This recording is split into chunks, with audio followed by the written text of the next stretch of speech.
I want to take a moment and talk about the Society of St Joseph of Arimathea, specifically how it works, how we come to serve the families that we do. It's on my mind because this week we have paid for the cremation for 6 children, and that brings our total since we've started in the beginning of 2017 to 94 children that we've served, 43 in 2020 alone. And of those 94 children, 29 of them have been unclaimed. People often ask, how do you come to know the families? How do they find us? There are two ways it happens. Either a social worker or a chaplain at the hospital who knows about our ministry, we've been in contact with them, they will call or email to ask if we can take care of the cremation. They know the family, they know the need, and so they're the ones that make that assessment, and then they get in touch with us. People ask, why cremation?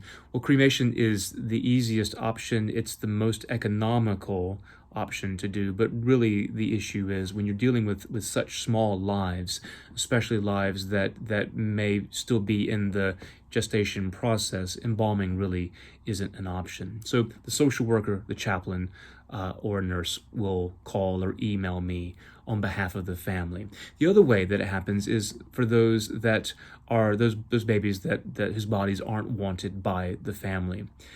Now, people ask me, why does a mother, why does a family not want the baby? I don't know. There's no way I can know. There are reasons that are beyond my understanding. I don't ask those questions. Sometimes I'm able to get some understanding as to what the situation is and what's going on, but 9 times out of 10, I have no idea. And as in the case today, the hospital will email me and say that they have actually several. Today I got an email saying there are 5 babies that were unclaimed, and would we take custody of them? The thing is, and I don't know how this works for every hospital, and I'm really sort of moving outside my lane here, so I apologize if I think my information is correct in this circumstance, is that hospitals have to set a policy, and I understand why they do it, but if a child is under a certain threshold of gestation in utero, 20, 21, 22 weeks, if you're under that threshold and you do not survive, then the hospital considers you as human tissue. And if the body isn't wanted, then the body is disposed of in the hospital incinerator along with other human tissue. Now, of course, I find that unconscionable. So that's why we have claimed all those that are unclaimed. And so we get them really in batches as they have been held in the morgue while the hospital handles all the paperwork. There's quite the process, as you might imagine, to do this. On a couple of occasions, I've gone to the hospital, talked to the nurse manager, filled all the paperwork out, and gone to the morgue and retrieved the baby, and gone to the funeral home.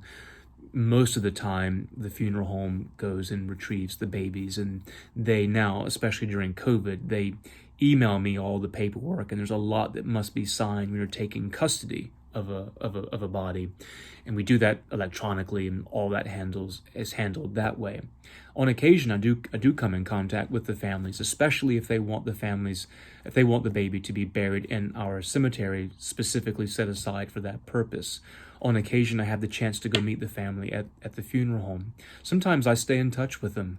I got a phone call yesterday from our funeral home, Hayworth Miller, who is an outstanding firm that is our partner almost exclusively in this work. And one of the funeral directors told me that this mother, whom we've served, is now going back to school to become a bereavement counselor to help other mothers in situations like this. So we are able to stay in touch and to follow along and to help in any way that we can. But I want to say thank you so very, very much for your support for this work, this corporal work of mercy, for your prayers primarily, for your vocal support, for your financial support. Every cremation is $250. So 94 cremations times 250, you can do the math. It's not an insignificant amount of money, and I'm grateful for your support, and it continues to expand, and it will continue to expand. The need has outpaced my ability to plan and organize.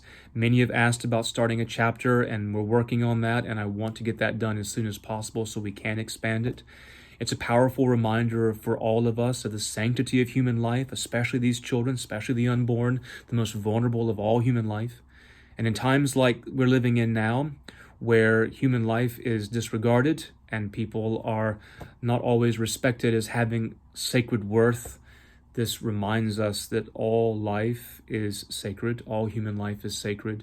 And if we can pay attention and give honor and dignity to these least of these, then with the help of God, we can extend that respect and dignity to every human life. So that's our update this week for the Society of St Joseph of Arimathea. There's a Facebook page. I hope you'll like it. Hope you'll continue to follow along and spread the word. This is a very good and holy work, and I'm very grateful for your support.